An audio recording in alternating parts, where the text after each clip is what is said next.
Put your seatbelts on and get ready for the ride.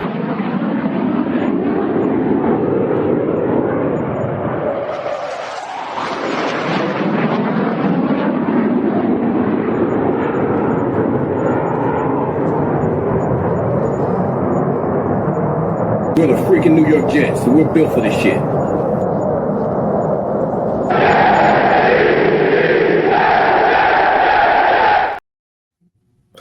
Hello, welcome to another episode of In the Trenches with Gang Green. I'm your host, Bubbs. Today is Monday, September 8th. Hopefully everybody's having a good day so far today. This is episode 621 of the In the Trenches with Gang Green podcast. I thank you, as always, for joining me. For those tuning in on YouTube, make sure to please like and subscribe. Of course, appreciate all of those tuning in on all the different audio podcast platforms. And it is the day after the New York Jets suffered a heartbreaking 34-32 loss against the Pittsburgh Steelers at MetLife Stadium. And as we always do on these Monday episodes, wish it was a victory Monday, wish we were talking about an electric Justin Fields performance, and on top of that, a win. Instead, we're talking about a lot of positives, Justin Fields leading the way in those positive conversations, but it all unfortunately led to a really tough, painful, brutal 2-point loss to the Pittsburgh Steelers on a Chris Boswell 60-yard field goal. And usually the day after, you start to feel a little bit better sometimes, 24 hours, you kind of let it digest. And I'm still in the mindset, though. I'm still incredibly just gut punched from this, still having a tough time processing this one, being there, the Justin Fields performance, the way the offense played, and just the little things that went wrong and the way they lost this game. It was such a painful loss, and it really, really stings knowing that this team was this close. For the YouTube audience, you can see what I'm doing with my hand too. Getting to 1-0, starting the Aaron Glenn era strong. I just have a very tough time really wrapping my head around all the positives while there was still the loss there. So as the day goes on here, you start to focus on Buffalo and eventually move forward. But no doubt, still feeling the pain and the gut punch from yesterday's loss. Now, in today's episode, just want to give you more of my takeaways. Yesterday in the recap pod, we break down the whole game, but I always like to kind of come on here and give you some 24 hours after the game type of thoughts. Been able to kind of watch back the game, see some film, and really have some more bigger takeaways, take a look at some of the numbers. Lots of positives from yesterday, so we will dive into the positives. I want to start with the offensive line. I want to start with Armand Membou. We talked a little bit about those guys yesterday, but want to dive more into that today, give them a lot more praise because they deserve a ton of credit. We'll get into the rest of the offense. We'll get to the defense. We'll get to the secondary. We'll get to the bad, the ugly as well. But we've got to start, though, with Armand Membou because he was excellent yesterday. And I want to pull up some clips, some film that I'll play here periodically throughout the video, talk over it and break it down. But Membou was excellent. And we went into this game with Armand Membou as one of the biggest X factors. I mentioned it in my preview pod that Armand Membou could potentially dictate the difference in a New York Jets win or loss. The rookie right tackle in his first game going up against TJ Watt is a major, major ask. And he passed this first test with flying colors. He was excellent yesterday. And you saw that during the game. You saw that with the way the Jets ran the football. But the day after, seeing some of these clips, seeing the way he dominated some of his one-on-one reps against TJ Watt, one of the best pass rushers in the NFL, seeing the reps he had in the run game, and more importantly, the numbers back up what was an incredible debut for the Missouri draft pick. He had 25 pass block snaps yesterday, an 89.0 Pro Football Focus grade. He had a 90.3 run blocking grade. And more importantly, no sacks, no pressures, no hurries, no quarterback hits. He was flawless in yesterday's performance. And I want to pull up some clips here for the YouTube audience. Here is one rep that he had against TJ Watt, just absolutely dominant, putting TJ Watt to the ground. There was another rep as well where he was dominant against TJ Watt, also putting him to the ground. I mean, to do that against TJ Watt twice in one game in your first NFL game is really, really encouraging. So he was excellent yesterday. I also want to play these two other clips as well from Membu run blocking yesterday. This is the same play, but two different angles. Just his ability to create this hole here for Breece Hall and win that rep one-on-one was excellent. And for the YouTube audience, it'll come back up on the screen here. Again, getting the defense of the angle here from this rep from Armand Membu. Breece Hall running right behind him there and picking up a big chunk of yards. He was excellent yesterday, pass protection and run blocking. So that was very encouraging. Olu was also great yesterday. Very good reps against TJ Watt and the times he lined up against him. Also held the zone against Alex Highsmith. And I think more importantly with Olu and the big takeaway from him, the Jets ran behind him a lot yesterday. The Jets, Breece Hall rather, had 11 carries for 76 yards, 6.9 yards per carry behind Olu yesterday. Breece as a whole ran for 107 yards on the afternoon. 76 of those came behind Olu. So 71% of Breece Hall's rush yards came behind the Jets left tackle. And that's huge. Run blocking, that's huge. Olu, the biggest thing with him, the next step for him is as a run blocker, right? This is a guy we all know what he's capable of doing as a pass blocker. We saw that last season before he went down with an injury. He shined as a pass blocker. He was coming out in the 2024 draft. He was the best pass blocking tackle. The next step for him was to improve as a run blocker. And you saw that on display yesterday. And you saw the Jets have a ton of success behind him, Breece Hall specifically, with 71% of his yards coming behind Olu and almost averaging 7 yards a carry when running to the left side of the offensive line. So also give credit as well to John Simpson and Olu for locking things down there and creating holes for Breece Hall. I want to play a film clip here from Olu yesterday. This was on a pass play, but his ability here to completely shut down TJ Watt also excellent there. So Membu, Olu having a ton of success. You come away very encouraged from those two guys.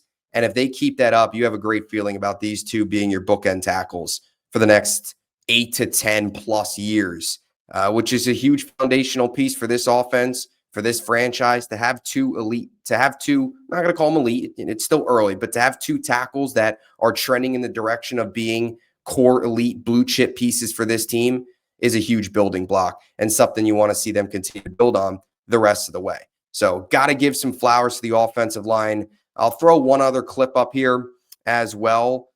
Joe Tippmann and John Simpson, give them a little credit, the two guards here, dominant on that rep on the Braylon Allen touchdown. You see John Simpson and Joe Tippmann get up. They were fired up. So the guards in the interior as well playing a big role in the Jets run game. This is a very, very tough Steelers front seven, especially in week number one. A Mike Tomlin defense, the front seven that they possess for a new offense, first-time offensive coordinator, all these new pieces without Elijah Vera Tucker. The Jets went into yesterday in many areas, as much as you look at the offensive line and the run game as something that should be a strength of this team, they went into yesterday with a massive challenge in front of them, and they dominated in that area of running the football, winning in the trenches. And that's another thing that makes it so painful is we've talked so much about the Jets losing in the trenches over the years, not being the more physical team, being the team that gets beat and being the team that loses in the interior, both offensively and defensively. And yesterday, they won on both sides. They won the offensive line trench battle, and they won defensively as well. They got to Rodgers 4 times, and they stopped the run. They held the Pittsburgh rushing offense to just 2.7 yards per carry, and yet here we are. They're 0-1, getting ready to face the Buffalo Bills in 6 days from now, who had that crazy comeback last night on Sunday Night Football. That's just why I'm having such a tough time getting over a loss like this. So that's the offensive line. Want to move on now to some of the playmakers. Breece Hall, excellent day. Want to give you some more numbers and also show you another Breece Hall clip that really encouraged me, because a lot of people, we've talked about the vision with Breece Hall last year. Not only was the burst not there and the speed and all that stuff not there with Breece Hall, but the vision was a big concern last year, where he had holes and he didn't really take them. It looked like he was kind of just running into, the backs of the offensive linemen and not really going anywhere. Yesterday, there was a couple really nice cutbacks from Breece Hall where the vision was great, recognizing it and going upfield. But just again here, the numbers for Breece: 19 carries, 107 yards, 5.6 yards per carry. He added 2 receptions for 38 yards as a receiver. So 21 touches on the day for 145 yards. That's a massive performance for the Jets running back. And you got to buy the Breece Hall stock. I've said it all offseason. I believed in him. There's been a lot of Jet fans that have jumped ship. There's been a lot of people, just nationally that look at Breece Hall differently than the way they looked at him in his rookie season with the hot start prior to the torn ACL, and even in 2023, where in an offense that was horrific at quarterback and so predictable, he was 6 yards short of 1,000. Last year, with the way he played and the way the Jets just operated as a whole on the run, on the ground, Breece came into this year with a lot of doubters and a lot of questions. We've already heard so much throughout the offseason with the trades. For whatever reason, people have brought Breece Hall up in trade conversations. I've never understood any of that, and yesterday it proved. I think Breece is a guy that goes out there this year. I predicted in my season preview episode he's going to have 1,000 yards. I believe that he does that this season, and yesterday was a really good start. He's third most yards on the ground among all running backs in the NFL right now with the 107. He's also tied for third in the NFL. I know it's only 1 week, but just to give you where he ranks through 1 week, 19 carries, tied for third. He's going to be right up there near the top of the league. Some other numbers that I think are really encouraging too from Breece. He had 4.74 yards after contact.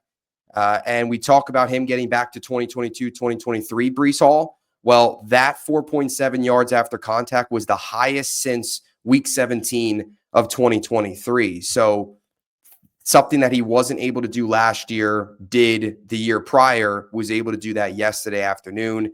He also faced 31.6% stacked boxes yesterday, which was the 5th highest faced among running backs in week 1, qualified running backs. And I think that's a credit to Breece, but also a credit to this Jets offense, this Jets offensive line, being able to still open up holes, even when Pittsburgh was stacking the box, expecting the run in some of those moments, to still pick up big chunk yards. And he had 1.47 yards over expected yesterday, which was 4th in the NFL. So big day for Breece. Easily a top 5 rushing day from a league-wide perspective for Breece Hall. And I want to play this one clip. I mean, you can just see here the cutback, really nice, and the hole is huge. And Membu as well on that play, creating that big hole there, winning his rep. But the cutback for Breece there, the vision there, hitting that hole, which you could drive a semi-truck through, not only give credit to the offensive line, but Breece Hall as well. It felt like many times last year, Breece would kind of just keep going left there and really pick up nothing, but the ability there to cut back upfield is a positive sign. So those are some of the trenches stuff, running back. Some more Justin Fields stuff. We talked a ton about him yesterday, rightfully so. Wrote an article on him last night. It's up on the Jet Press. I have a link to all my articles down below. So talked about him and his performance and hoping that he can keep this up. Again, 16 to 22, 72.7% completion percentage, 218 yards, a touchdown, 9.9 yards per attempt. That is a really impressive number. We talk about the Jets being able to stretch the field a bit and not really run this 5 to 8 yard box offense where it's a bunch of short stuff. The Jets stretch the field. 9.9 yards per attempt is a lot. And that'll probably go down. You're not going to throw about 10 yards per attempt all season. I mean, Fields in his career has averaged about 7. So it'll drop, but you saw them being able to stretch the field a bit. Some big third down throws. The Garrett Wilson touchdown was the big one. The 33-yarder, the Ohio State flashback connection there. But just some more advanced. The box score stuff really promising. The efficient 72.7% completion percentage. That's about 11 points higher than his career, which is 61.4. So that's huge. To get over 70% anytime a quarterback does that in a game is awesome, especially a guy like Justin Fields to have that efficiency. And he also added, the 48 rush yards and the 2 touchdowns. So on the day, 28 touches for Justin Fields and 266 yards and 3 touchdowns. So a big day for him. If you can get that out of Justin Fields every single week, this is going to be a Jets team that's going to be put in a position to win football games. The box score numbers are really good. but the advanced numbers are even better. 119.1 passer rating, 5th in the NFL. A 79.5 QBR, 10th. A 90.4 passing grade was a career best for him yesterday. His 0.6 EPA per attempt, a career best. 88.9% adjusted completion percentage, the 3rd highest he's ever had in his career in a single game. Justin Fields not only went out there yesterday and had a good game, he had a game that placed him in the top 5 in the NFL in passer rating. Better than Josh Allen had, Joe Burrow, Patrick Mahomes, some of the league's best.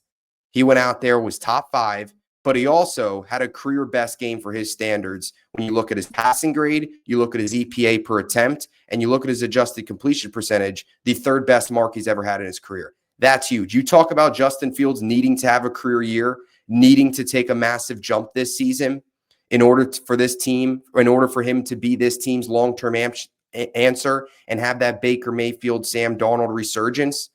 He needs to have performances like that, and to open that up in week 1 and have a performance like that is huge. So he wasn't just good, he was career day good for Justin Fields. One of the best games he's had through his 5 years of his NFL career, arguably the best game he's had, especially through the air. We know what he can do with his legs. The next question's his arm, and he did a lot of really good things there. I also have to tell you about one more stat. Tanner Engstrand, before we get to the defense and we start to get a little negative, not a little negative, a lot negative, because I have a lot of issues with the things that went on in the Jets defense yesterday. And I'm just replaying the Brandon Stevens dropped interception in my head. And it's terrible, but we'll get to that. Either way, though, one more thing. Heading into last night's Sunday Night Football game, which was a thriller, of course, the Jets had the highest successful play rate of all the NFL teams in week number 1 yesterday. So shout out Tanner Engstrand. They had a 43.8% successful play rate. That was 1st in the NFL. The next closest team was the Eagles on Thursday night, who had 41.9%. So Tanner Engstrand, Justin Fields, when's the last time we could sit here and talk about a quarterback and offensive coordinator that had this offense in the top 5 or leading the league in certain statistical categories, right? Fields top 5 passer rating, 10th in QBR, career best in passing grade and EPA per attempt. Jets' success rate on offense was the best in the NFL. That's just not something you ever see. So credit to Tanner Engstrand, credit to Justin Fields. I'll also give one other player some flowers here, and that's Jeremy Ruckert. Jeremy Ruckert, I think, had his best day as a Jet. The 2 big receptions on 3rd down, those were huge. The one was an incredibly tight window throw from Justin Fields, an incredibly tough catch for Jeremy Ruckert. He made it happen. So 2 big catches from him to move the chains on 3rd down. That's what you need out of your tight ends. Those safety blanket 3rd down, big, tough catches across the middle and tight coverage. He was able to do that. But just watching back the game this morning, Ruckert as a pass blocker in some situations, or as a run blocker, rather, not pass blocker, as a run blocker in certain situations when he was out there was huge. He was excellent blocking, receiving, had the 2 big catches. Jeremy Ruckert by far had his best day as a New York Jet. And that's encouraging because Ruckert's a guy that you really had no real excitement towards, no feel towards going into this season because he didn't do anything in camp. He hasn't done anything in his first 3 years of his NFL career. But to go out there yesterday, make some plays, he ended the day with a 72.3 Pro Football Focus grade, which was among the highest graded Jets. So he definitely deserves some praise. As much as we've crushed Ruckert, as much as we've doubted Ruckert, and it's only 1 game, he had a really strong day yesterday. All right, so now moving on to the defensive side of the football. And I'll go through, since we're on this positive trend, I'll go through the positives, and we'll get to Brandon Stevens, and we'll get to the terrible play in the secondary, because it's not just Brandon Stevens. Tony Adams was awful, and I want to play a clip from Tony Adams that when I'm sitting there at MetLife yesterday and I saw this play live, I just wanted to tear my hair out watching it. It was just an awful display of everything a safety is supposed to do. Tony Adams just doesn't do it. We'll start with the defensive line, though. their ability to get pressure, their ability to stop the run yesterday was excellent. I mentioned the Jets holding Pittsburgh to just 53 rush yards, but more importantly, they held them to just 2.7 yards per carry. And I also think this is big. Their longest run for Pittsburgh yesterday was 9 yards. 9 yards. That's big. Limiting the big gash run plays that go for 11 to 12 to 13 that are just complete momentum changers. The Jets had a couple of those yesterday. Brees had an 18-yard run. Fields had a 15-yard run. Isaiah Davis, 15 yards. Braylon Allen, 8 yards. Like the Jets' shortest run in terms of their shortest long run of the day was 8 yards. The longest Pittsburgh run of the day was 9 yards. That is huge for this Jets defense. This is a Jets defense that has struggled against the run. So their ability to go out there, win the battle in the trenches in that area is massive. And they got another big test coming up against Buffalo and James Cook. But when you look at what they were able to do from a pass rushing perspective, the big three, the trio, whatever you want to call it, was excellent. Quinnen Williams, Jermaine Johnson, Will McDonald, they were awesome. Quinnen yesterday, 5 pressures, 5 run stops, 3 quarterback hits, 1 sack. He finished with a 92 PFF grade, the second highest he's logged in a single game in his career. And his 93 run defense grade was the highest he's hit in his career. So he was excellent. Jermaine Johnson had 4 pressures and a quarterback hit. Will McDonald, 3 pressures, 3 quarterback hits, and 2 sacks. He was all over Broderick Jones yesterday. Watching the tape, seeing some of the reps today from Will McDonald were excellent. As a team, they had 12 pressures, 7, or as that trio, rather, Quinnen Williams, Jermaine Johnson, Will McDonald, those 3 had 12 pressures, 7 quarterback hits, and 3 sacks. The other sack on Aaron Rodgers came from Quincy Williams. But seeing Jermaine Johnson out there, seeing him healthy, that was awesome. I think he exceeded a lot of Jets fans' expectations in terms of what he was able to do in game number 1, coming off the torn Achilles, 4 pressures, 1 quarterback hit. He didn't look like he lost a step at all yesterday. He looked healthy. He looked explosive. He looked like the Jermaine Johnson we saw in 2023 prior to the injury in week 2 of 2024. And that's huge. And that's a huge development for this team moving forward, just going into next week, because this is a team that's going to have to get pressure again on Josh Allen and what the Bills can do. You kind of assume Jermaine Johnson would take 2 to 4 weeks to get back into form. He looked into form in week number 1. That's a promising development. So that trio of Quinnen, Jermaine, Will McDonald was big. And more importantly, their ability to stop the run as well is also a big factor in how you look at this defense of line and what they were able to do. One corner that deserves praise, that's Sauce Gardner. 36 coverage snaps yesterday, 4 targets, just 1 reception. The 1 reception that Sauce Gardner allowed yesterday was the fluke DK Metcalf tip ball off a Pittsburgh Steeler. DK's on the ground and it lands right into his chest.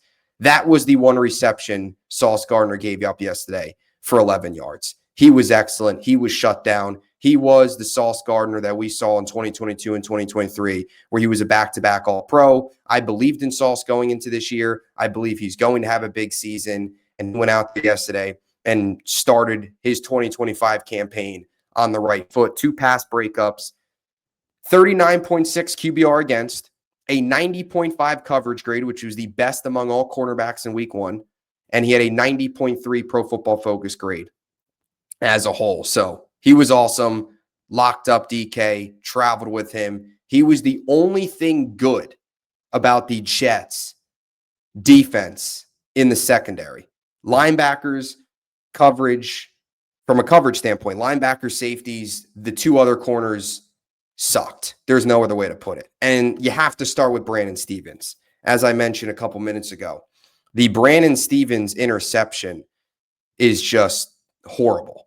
The Brandon Stevens missed interception, I should say. It's horrible. It's just playing back in my head all day long. And that's game. He intercepts that pass, it's over.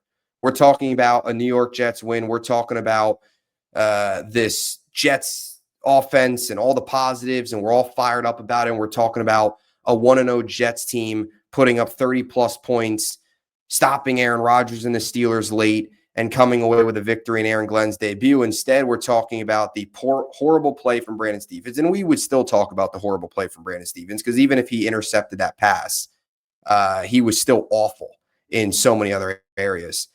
Let's just get straight to it. He was targeted 7 times yesterday. He allowed 5 receptions. That's a 71.4% completion percentage allowed.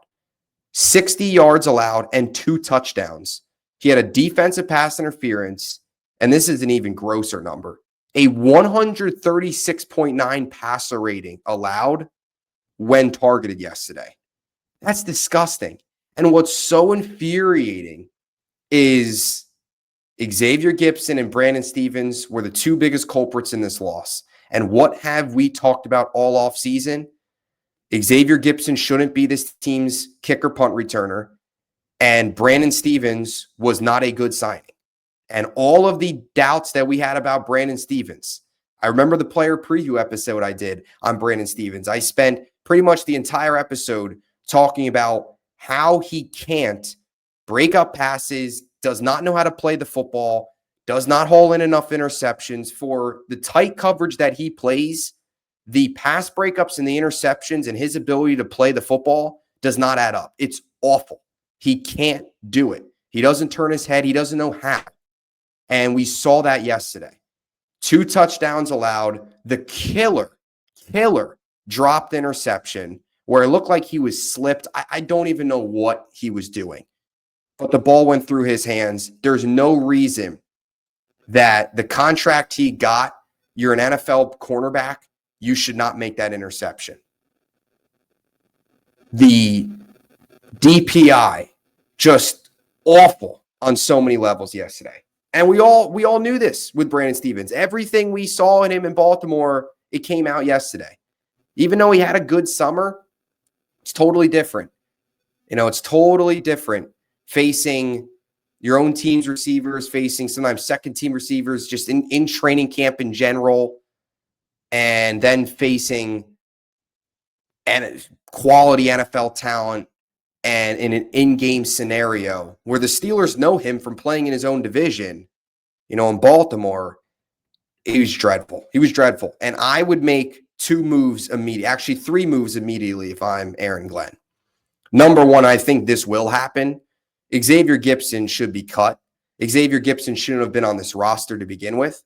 And Jamal Pritchett needs to be promoted. He's on the practice squad. Bring him up. And cut Xavier Gipson. He's gone. See you later. Thanks for the return in 2023. It's over. He's been terrible. Ball security has been an issue. The 2 other moves I would make, and I think that happens with Gipson. I think Pritchett's this team's returner next week. Now, Gipson shouldn't have been out there anyway. Nwangu would have been, but he got hurt. That's another thing that sucks. But even punt returns, Pritchett's got to be the guy. Should have been the guy from the first place. The 2 other moves I would make, A.Z. Thomas over Brandon Stephens. And the next player that I want to get into is Tony Adams. Malachi Moore over Tony Adams. You could make the case coming out of training camp and coming out of the preseason that Malachi Moore could and should have been starting over Tony Adams. And after yesterday, that's even more of a case to be made. Yesterday, Tony Adams, 3 targets, 3 receptions for 56 yards. Coverage-wise, he was awful. And I have to play this clip for the YouTube audience. And watching this live in person was infuriating. Aaron Rodgers finds DK Metcalf, and Tony Adams just disgusting display of tackling, disgusting display of open field tackling, something that Jet safeties don't do particularly well, and Tony Adams doesn't do particularly well. That was awful, gross, unacceptable. DK Metcalf should have been brought down right when he caught that pass. And I don't even think Tony Adams got a hand on him, and he was right in front of him. Just completely missed it. A terrible piece of tape, and he should be benched for that. Malachi Moore should be this team's starting safety next week, and Brandon Stephens should be replaced by A.Z. Thomas. Because I just don't see Brandon Stephens getting any better. This is just the player he is. This is who he is. He stinks. He can't play the football.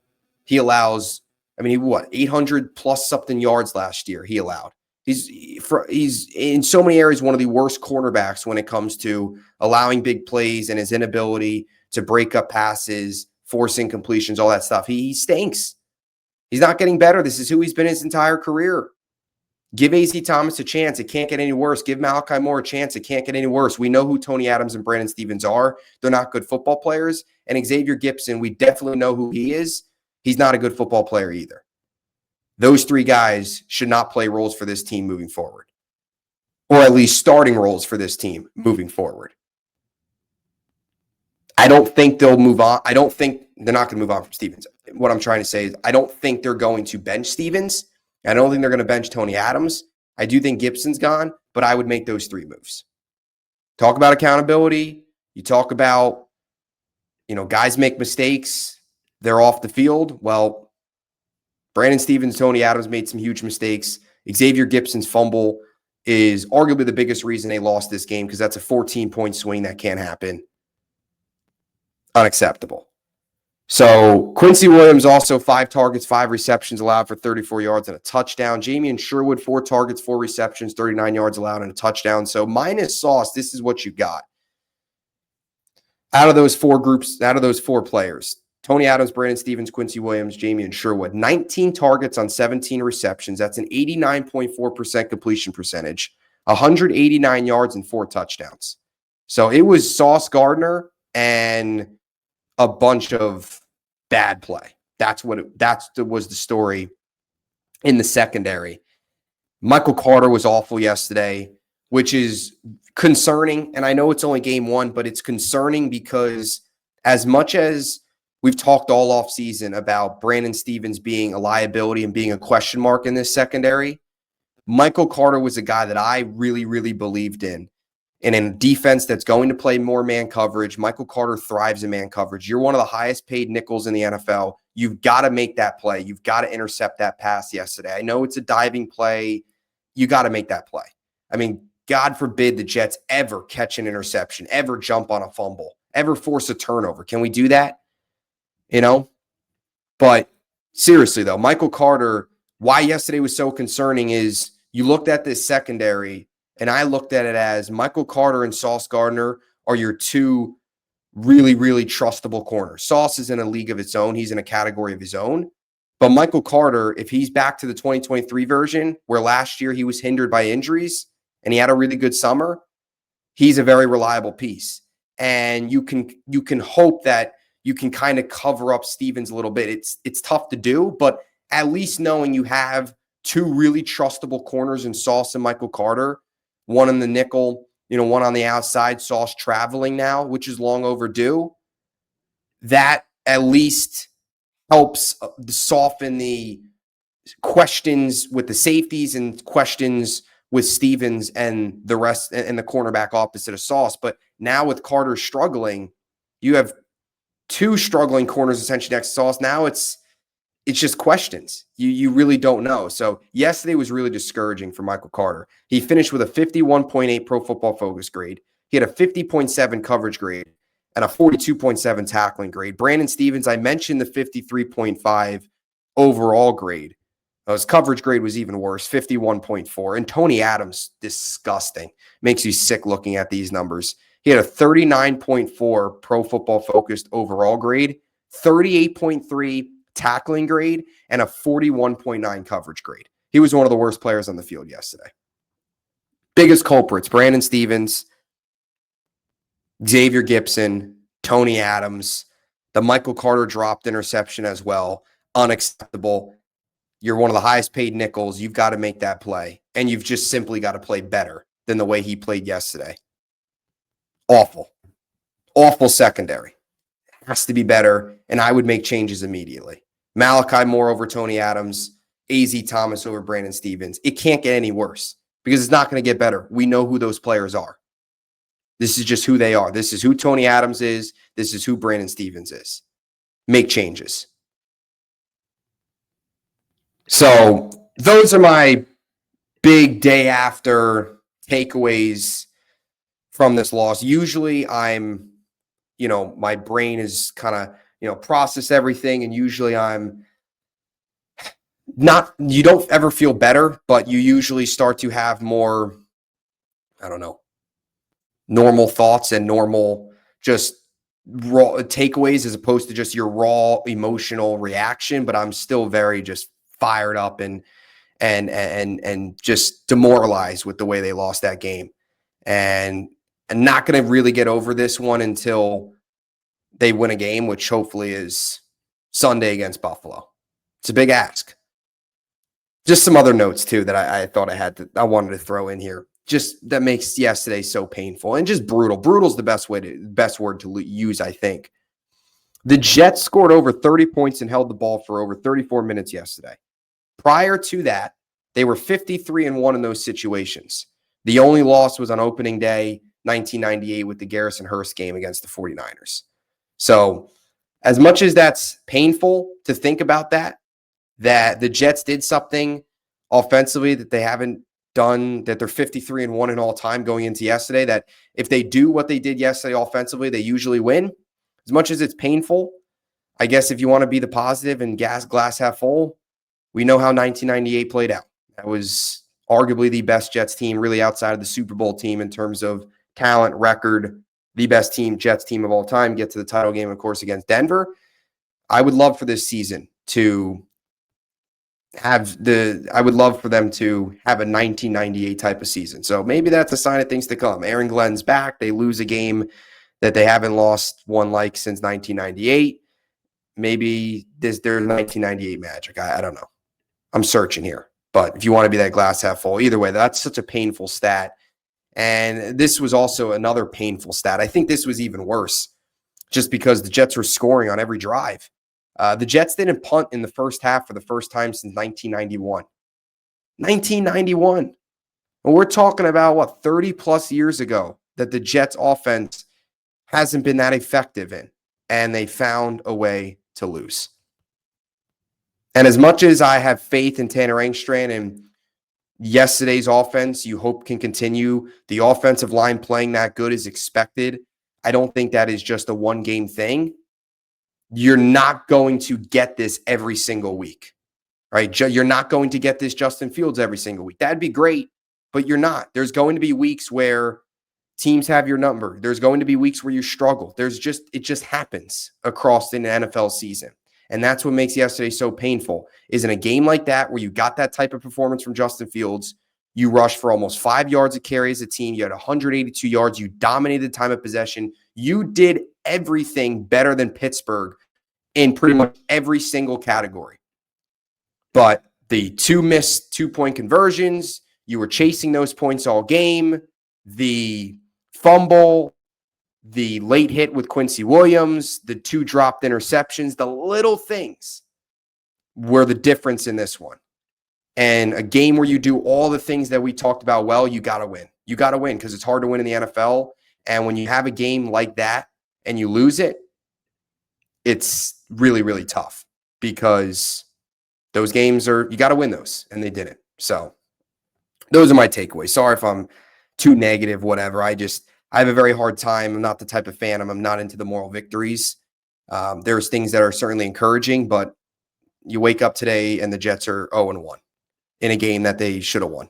So that'll do it. Let me know what you think in the comment section down below. What are your thoughts on this one? What are your big takeaways? What are your thoughts on the positives, your thoughts on the negatives? Let me know down below. Appreciate you all as always. We'll have a lot more content coming your way the rest of the week as the New York Jets shift their focus to the Buffalo Bills for another home matchup on Sunday. Appreciate you all as always. Until next time, Jets, Jets, Jets.